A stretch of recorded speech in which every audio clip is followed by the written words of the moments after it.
because the data I was gathering from different aspects of our business was telling me one thing, but the people were telling me something different. I'm too busy. I can't meet these demands. There's too much on my plate. But I was looking at utilization over here and the reports that I had built, which was raw data coming from the timekeeping system that we were leveraging.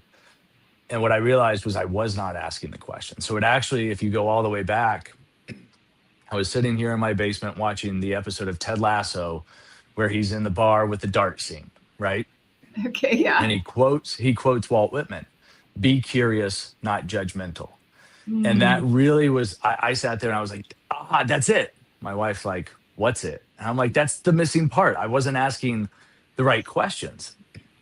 And so as we kind of started to unpack that, what I realized was even in the most tense situations, asking the question, and the simplest question, why? Why are we in this position? Why are we trying to change something? Why are we trying to solve this? Why are we trying to save this? Whatever it is, that why. And my kids, I have four of them, they ask it constantly, whether it's the teenager asking it because we're not letting her do something, or the little kid that's asking it, like, why is the sky blue? It doesn't matter, right? They're constantly asking these questions because that childlike curiosity is it's raw, it's natural.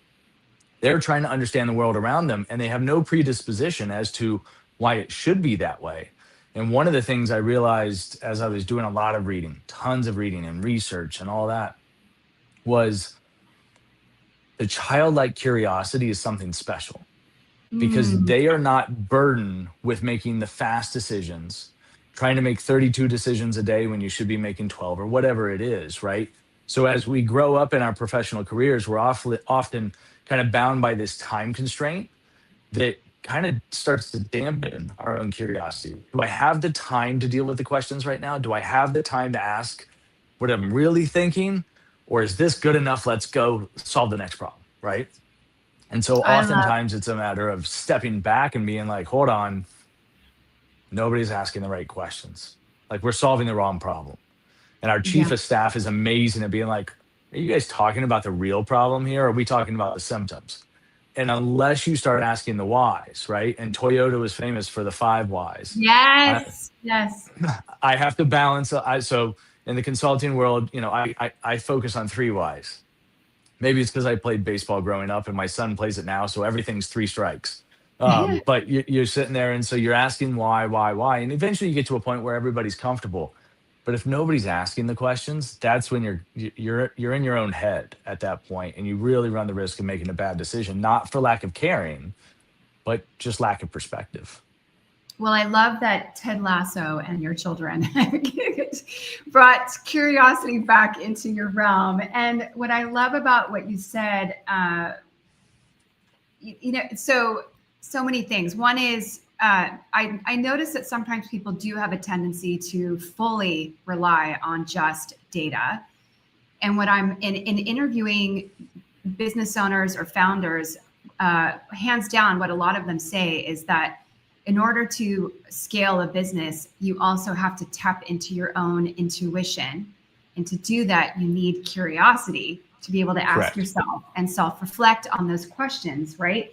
And the other thing that I love about what you just said is that we, at some point in our lives, I don't know when it happens. I don't know if it's like a particular experience or a particular age, but at one point we, I don't want to say we grow out of that childlike curiosity because I feel like we still have it, but I think we're taught or programmed to not utilize it anymore. And we tend to then overcomplicate things and ask questions that it's not the right question. It veers us off in a different direction. It doesn't get to the real issue. Well, I And think that, let's just talk about our regular life, right? We go from a kid who is spending days in school and recess and having fun on the playground afterwards. And, I was running around the neighborhood and trying to cause all kinds of ruckus after school. And then we'd come home for dinner when the street lights turned on until you figured out that the laser yeah, pointer would turn the street lights back off from down the block and you could get an extra 30 minutes. But that was how do I turn off the light? Let's figure that out. And so once lots you of did, you're like, curiosity to figure that out, right? you got it. You got Yeah. it. And so as we look at that, it's I think when life gets busy And I'm guilty. I run a million miles an hour, constantly on the move, flying out at tomorrow morning, get up at, what, gosh, 3 a.m. to go catch a flight. Like, I mean, it's one thing after another. So I'm not slow paced, but that's what's the tension. Do I have time to dig in and understand the why? Or, at some level, do I care all the time? Or is this a decision that we need to move on from and just keep going? Is it a decision we do need to, hey, there's something more here? And being willing to take that time and that intentionality, because we don't have the spare time anymore. We have to Right. actually think, we have to think through it and focus on we have to prioritize. Well, that makes me think about the difference between being curious and second guessing yourself. So, what is the distinction between the two for you? Stubbornness, I guess. I don't have a good Pretty answer for that open. one. Yeah, yeah, yeah. I think being curious is, oftentimes I focus on being curious with others, not against myself. Mhm. I'm asking the questions to get to the root of the problem, but I'm usually collaborating with a teammate. It's somebody that brought an issue, and it's like, okay, well, why are we in this situation? Why are we trying to satisfy the client? Because sometimes the client expectations may be wrong, and we need to actually help correct those before we actually try to solve the problem. Or, you know what? Look, we made a mistake. Own up for it, right? There's nothing really curious you need to be there, but you need to have the courage to stand in front of it at that point. And so I think, don't use it against yourself. Use it more for the collaboration, because that's where you're gaining the perspectives from others. Absolutely. Well, yeah, absolutely. And well, normally too, we don't realize that we have our own biases, Oh, and then we talk ourselves out of things, or we have self-doubt. So there's different layers to it. So yeah, so being able to collaborate with others on problem solving is hugely beneficial. And I just want to say this too. I find it very interesting that a lot of people will, especially in interviews, will say when they're asked like, what's a strength of yours? And they'll say, oh, I'm a really good problem solver. Well, what I've realized is that we all are. It's an aspect of who we are. We're just natural problem solvers, but we at some point stopped being curious and stopped having that ability, or incapacitated our own ability to be able to problem solve. And so therefore we see it as this thing that it's not natural, yet it is. it is, but it's suppressed, right? Because you don't Yeah. have the time, you don't have the opportunity. But I'm going to take a slight twist from your second guessing yourself to when do you need to know how to stop and move on, right? Because Right. that at some level it's priority, and it's not, hey, I've had this conversation in six different ways. I understand the moving parts. I understand that there may be some other areas that I don't know about, but the risk isn't worth it. We got to move on. Like there is some cutoff. So it's not, I think, you say we want to foster a curious environment. We want our team to be curious, but you can't be curious endlessly all the time. You still got to get business done. And so there is a balance, and that's where leadership comes in though. Like, you can have that curiosity, but also know how to prioritize. And that to me would be the bigger struggle, not second guessing it. 100%. And they need to be confident to be able to make that call and trust that, even if others don't understand it, that they know from their own instinct and intuition, sometimes with the mix of having some data, that they're making the best decision Yeah. at that moment to go ahead and move forward with that. So something that I'm also curious about is, when have you seen curiosity shift in the outcome of a situation where, say, a conflict was transformed into collaboration? Ooh. No, I'll focus on some examples of kind of where we thought the solution was one thing and we were going well down a path, right? An Okay. internal operational performance change that we were going to reorganize, like a whole process and kind of a core process. So it wasn't ancillary. It was, something that we needed to focus on. And we were missing a perspective in the room. And, somebody else joining us in the room then said, well, have you started thinking about this? Now, depending on how long you've worked on a problem like that, you're going, we're at the 5 yard line. Let us just finish. Like, thanks for joining us. But, but the way that they were able to craft the questions was not breaking down what would had been built and what we had worked on.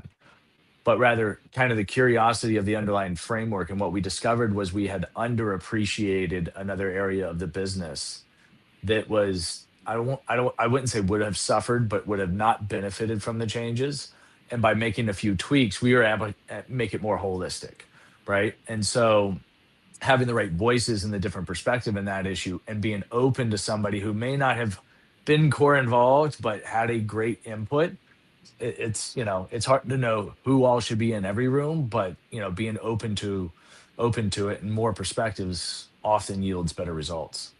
I love it. It's having the right people there for sure. Yeah.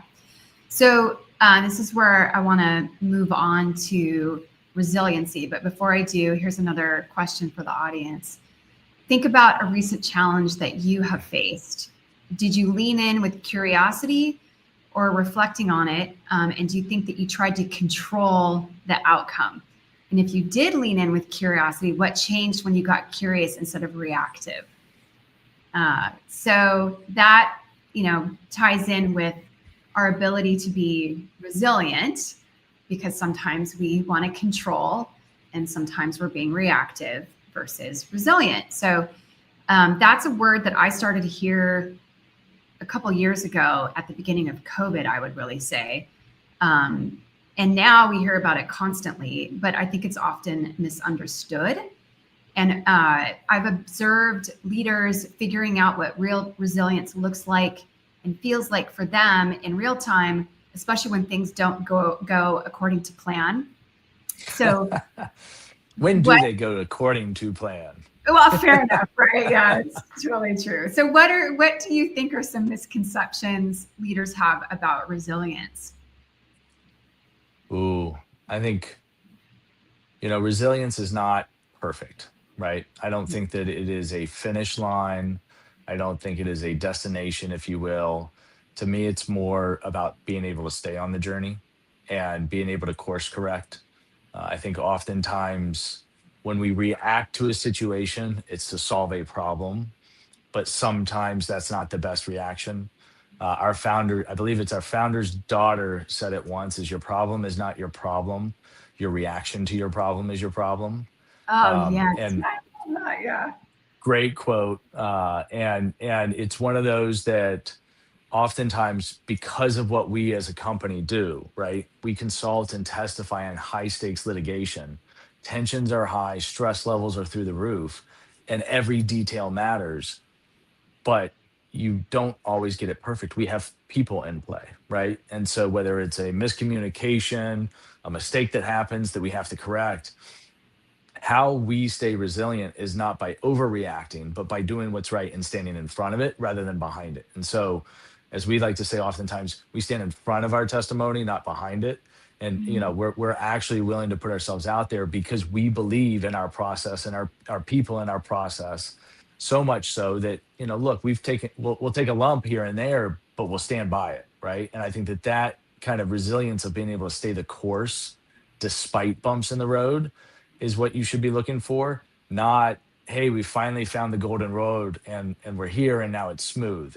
There's always a bump. There's always the next bump. So how you respond to those bumps. Right. And the thing that I love to work with teams on is being able to reflect on that so that they can replicate it and do it again, especially in a future scenario, because sometimes they'll get through it in that way. But if they don't take the time to reflect on it and really get specific about what supported them and being able to do that, the next time they're in a situation, sure, instinctively they might do it again, but they might not. So by calling it out, it makes it easier to draw from and recall. Yeah, you have to learn what you're doing well and what you're not doing well, but kind of Mhm. sitting there. So, we oftentimes will have quarterly meetings and annual planning meetings like most businesses. And at the end, one of the key things that we do is we debrief what went well and what could have gone better, right? I love that. And so you're sitting there going, look, all of this was aces, but here's how we could tweak it next time and make it a little bit better. But this worked really well. We need to make sure at annual we do this exercise because it gave us this kind of clarity. Maybe it takes 2 hours the first time and 20 minutes the second time because you're in a rhythm, but there are certain elements that we make sure we want to repeat and not miss because somebody that the agenda got tight. Right. So when there are setbacks, how do you rebuild trust and momentum, especially when the team is exhausted or they've lost morale? Because that's happening a lot nowadays too. Yeah. So, nobody's perfect and I'm far from it. So how I do it is probably less than perfect by all stretches. But I'll say intentional, right? And so, you know, for me, communication is king. And I'm a high tempo, high frequency communicator. Try to be responsive, but I don't try to rush to a reply, if that makes sense. So the distinction of, I'm going to say, hey, I got it. I need 2 days to be able to get through this, or I'm in this motion right now. Can I call you in 3 hours? Because I want to acknowledge the communication, but I don't want to be too quick to reply, because what I found is when I'm too quick to reply, it's not intentional misleading, but sometimes you're just shooting from the hip a little too much, and the details that somebody else caught that then becomes something different. You're like, now I got to clarify that. And it really wasn't intentionally misleading. It was just the way, I was distracted. I was doing five things at once. And so to me, that intentional communication, I think it's one of those we could always do more and less of at the same time, because you do too much and it becomes noise. You do too little and people are left in the dark. So you're constantly trying to fine tune what works for you, what works for the company, what works for the team. And not everybody consumes information the same way. So making sure it's multiple channels, right? Do we do a stand up on a monthly basis and an all hands on a quarterly basis where it's more verbal and presentation style versus, some more tactical, shorter emails if something's critical is coming online, or filtering it through team members so that there's an understanding at each level as opposed to just information getting out there. To me, that kind of transparency and communication is how you start to rebuild trust. But Mhm. trust comes through results and actions, right? It doesn't come through me saying, don't worry, trust us. It becomes me telling you we're going to do something, we follow through with it. And so to me, that constant, building of trust happens when you're intentional about the communication, so people know about the wins and what you commit to. Hidden commitments, you get to execute, but that nobody knows about those. And so it's really hard to build trust if you hide all those commitments and the accountability side of things. Yeah. The trust conversation is one of my favorite conversations to have with teams, and one of the questions that we'll sometimes ask is, do you believe that trust needs to be earned or can it be given? Right. And then the thinking around, is trust like these big momentous moments, or can it happen in little moments? And Brene Brown is really well known for her research on that, in that it's the small moments that add up that support that. So when you get to those big moments, it makes it even easier, and it's much harder to rebuild trust when things get off track, versus if it's always there. And that definitely deepens relationships. So, And I uh, do think two quick comments, if you don't mind. Is one please, is yeah. I think different people have different levels of default trust. Some Mm, people come into a conversation or a relationship and say, I will by default give you the benefit of the doubt until proven otherwise, while some others come in the opposite direction. And mhm. they're on guard, and it's like, hold on, you got to prove yourself, you got to prove to me. So I find different variations of that, and I don't think that there's a right or wrong as long as you know who you are, um, because I think those micro trust points is spot on, Yeah. and it comes out of action and commitment and action and communication with that. Well, and that requires a certain depth of self-awareness. And to your point, again, in having this dialogue with teams, also depending on what the purpose is for the team to be working together, right? Is it a team that's always together in the directory, or is it a project team? Because if it's a project team, which tends to be more temporary, sometimes I'll ask, hey, do you believe that trust can be given or does it need to be earned? Because if all of you think that it needs to be earned, and you're not together for very long, like let's say you're together for a year, and a new person comes into the team, and when there's one person change, we call it in team coaching, it's that we look at the teams as a system. When Okay. one person comes in or one person goes out, the system changes, right? So because one person can change the dynamic. And let's say a new person comes in, if everybody on the team expects that person to prove themselves, it's like, hey, wait a second. They submitted a resume. They went through a series of interviews. They went through the hiring process. They went through the onboarding process. And now you're going to make them, prove themselves even further. So, right. So I'm not wronging or judging those that, kind of lean more towards the trust needs to be earned. It's just, if you look at the context of what you're in and how things could accelerate so that the effectiveness of you and your team increases, that's something that's important to look at too. So I really like that. But is it you're changing the factor of trust, or are you changing their risk matrix? So are they willing to risk? Well, I can't change. Yeah, I can't change their. If I'm interpreting you correctly, I can't change their factor of trust. But what did you call it? The risk. The risk matrix, right? Like if they're willing to default, I'm not really changing whether I trust you or not. I'm willing to negotiate against myself to get the business process done, even though I know I don't fully trust you. Like they're making a risk mitigation decision and saying, look, the greater good is here. And I'm willing to go there, but I don't think you fundamentally change the trust until it's earned, or until they accept it. We'll leave it with acceptance. Yeah, I don't think it's a black or white. I don't think it's a this or that. Like you said as we were in the pre-show, it's the gray in between. So it's recognizing where their own comfort zone is, and being open to challenge themselves a little bit, depending on what the overall objective is for themselves and the team, right? If they look outside of themselves, maybe other-centered more for a moment, for the sake of the team and the objective of the work, what you're trying to accomplish and who it's going to impact, that might have, create it such that somebody is more open. Correct. I agree with that. Awesome. Okay, so another question for the audience. When was the last time you surprised yourself with your own resilience? What helped you recover faster than you thought you could? And this is where I want to share, because we're going to talk about priorities next. And in terms of priorities as a leader or business owner, it changes all the time. And I've worked with senior leaders, and one a few weeks ago who came to a session totally exhausted by one of his salespeople. And this man was smart, he was kind, but he was draining everybody around him. And he questioned everything, he interrupted constantly, and had alienated most of the team.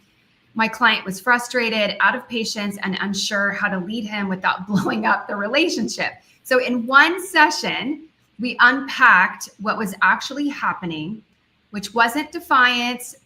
It was mental overload and disorganized curiosity. So together, me and the client built a framework on how to address it, for them to be able to observe behaviors, not focus on personality traits per se. And that shifted the dynamic from tension to understanding. So by the end of the hour, he wasn't dreading the next conversation with his salesperson. He was actually looking forward to it. So I'm bringing this up because I now offer a single session, which is called the Resolve session. And it's a conversation that will help you see the real issue, find your footing, and allow you to lead with confidence again. So contact me if that sounds something that could be supportive to you. So the last topic is priorities. And so in challenging times, like we are very much in these days, I see owners and corporate leaders approach things in a way where everything always feels urgent all the time. And in the realm of prioritization, something that they struggle with is distinguishing between what's truly important and what might appear to be complaints or the experience of uncertainty when pressure is high. So Hunter, how do you help your team or your clients get connected on priorities without burning out? Well, I found the 27th hour in the day that helps me put an extra. No, I'm just joking. There's not enough hours in the day for all of our. Yeah. You were going with that. I was So priority is a daily thing. Sometimes it's an hourly thing. It's certainly on a monthly and quarterly basis, an annual. And so We operate off of EOS, the business operating system. And so that gives us some kind of lens and framework, right? The VTO says, here's your vision. Your traction and organizer says, here is your 1 year, right? So here are our targets, here are our milestones throughout the year. We call them rocks. That gives us some frame of reference from a business standpoint, right? It's saying, okay, we have this great idea, but how's that going to impact what we wrote down? So that it's kind of a northern star for us when we want to go through a new initiative. We want to reconcile all of our discussions, our ideas, and our initiatives off of this. Now, sometimes that changes, right? We update that on an annual basis, occasionally on a quarterly if there's some big market shift or something like that. But that really becomes kind of a stick in the mud, if you will, so that we know that we're rowing in the same direction. We know that we don't get distracted, and that's kind of macro picture. When it comes to daily, I mean, it's a constant struggle. I mean, I struggle. I sit there and I wake up, I look at my calendar, I'm like, great. And I have 92 emails and I've got 42 chats and I've got this and I've got that. And I've got, a little 5-year-old that's trying to ask me to make, if she can push the coffee button. And I'm just trying to get through notifications. Haven't had coffee Right. yet. And so I think it's finding your own system. Everybody's got their own system.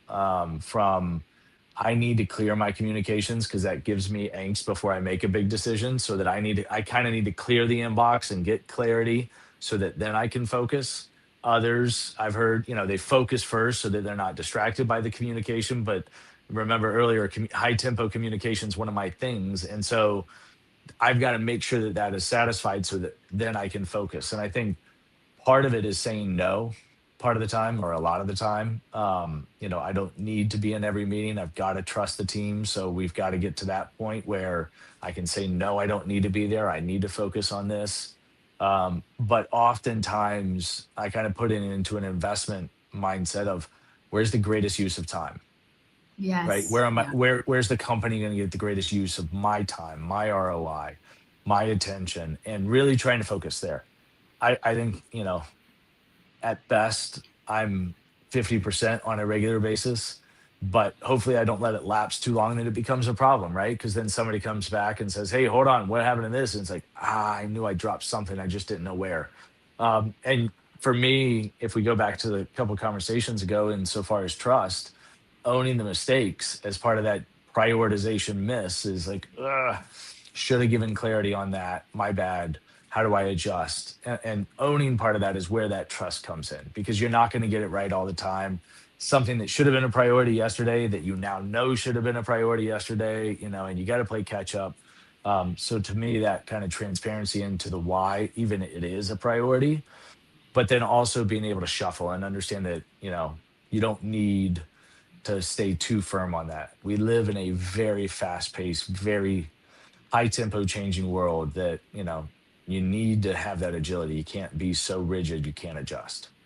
Yeah. And it feels like it's getting faster by the day. And something that you just said about a minute or two ago, I will often say to leaders, sometimes they'll confide in me and tell me about something where they said something or they did something and they didn't show up as their best self and they're kind of regretting what they did do. And I always tell them it's never too late to go and clean it up. So and then if you were to take the opportunity to do that, what would the impact of that be for both you, the other person, the relationship, the topic at hand? And in just talking through that, the tension or the beating themselves up about it or the nervousness of like, if I go attempt to clean this up, what's the outcome going to be?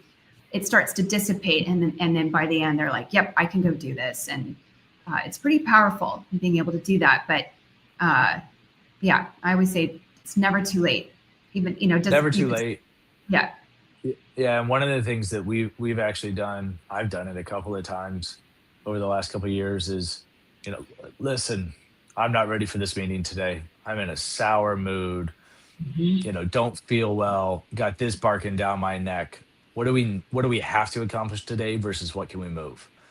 And I think allowing everybody from a team be able to come with that, it can't be an all the time thing, right? But Yeah. from a look, something's up. I'm fully distracted right now. I'm not in the spot to make big decisions, but I get that some of these tactical things we got to cover, we got to do this, right? Those types of things still have the train still has to keep going is giving the space to be able to do that. And, on occasion doing it yourself when you are not there that day. Yeah. Well, and having that, being that comfortable in your own skin, and I call it honoring yourself. When you honor yourself in that way and you model that to other people, it's really interesting how that can, in essence, give them permission to do something similar. And then now all of a sudden you're creating, kind of back to trust, you're creating this environment of total honesty in a respectful way, because you're Right. doing it in such a way where you're honoring yourself, right? And then it gives people the message of like, oh, I can do that too. And then actually that increases not only trust, but the ability to collaborate and support one another even more. Absolutely. Yeah. So what I also see as necessary sometimes is, and leaders have a hard time doing, is changing direction midstream. We kind of touched on that a little bit earlier, but have you ever had to change priorities midstream, and how did you communicate that shift?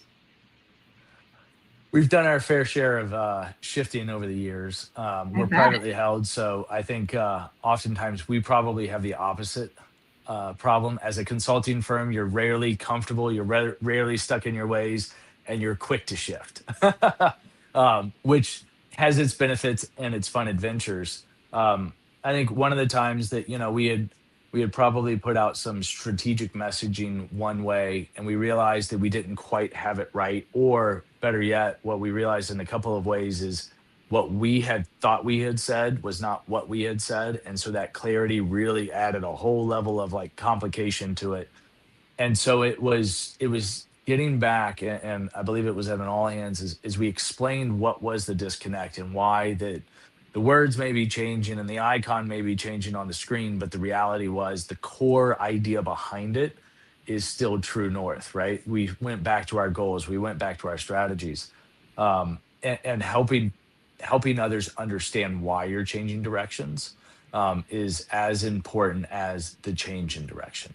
Now, they may not agree with everything. I've learned to have to accept that, in more ways than I can count. But I think being able to sit there and go to sleep at night and say, look, I'm willing to explain it. If I didn't explain it well enough, I'm happy to have that conversation again, because I believe in the why, not try to hide that, not try to hide behind, just, hey, we're just changing, just deal with it kind of thing, right? I believe kind of that curiosity comes back and is like, well, why? Well, why? Right? And people want to know some element of why. Sometimes you got to say more elements here than I can explain right now, and hopefully you've built that trust to that point where that's accepted, so that when you can't explain it, you will. Yeah. Well, and there's the level of transparency based on the need to know, right? Especially I mean, let's be real, that in a hierarchical organization where there's, right, it's different. I had a manager at my last role, and she would say to us, she would give us the heads up on changes or decisions that are going on, and she would say, here's what I can tell you. There are things that I can't tell you. And every once in a while she would say, here are things that I'm not supposed to tell you, but, I trust you guys. And, she wouldn't give us everything that would compromise anything, but just to provide enough understanding, especially because of the work that we did with leaders and teams. Sometimes, it was helpful to understand, because it would show up in our workshops when we'd be facilitating. And if we didn't have at least some ounce of knowledge about it, we didn't know, right? It's like, how do we facilitate these dialogues for these teams? But yeah. So last question around priorities. What's one question that you ask yourself when deciding what to focus on next? Ooh, that's a good one. That's what I'm here for. Yeah. Um, I think when we look at priorities, my constant question goes back to kind of the three whys in the sense of why are we doing this? Um, and if we don't, if we're dissecting a problem, right, and say we had something go on, and we're like, well, okay, well, we want to change this. Well, why do we want to change this? Well, we want to change it for this client or this workflow. Well, why? Like, why are we doing it? Mhm. And that's just a discussion around like getting to that root cause of the why.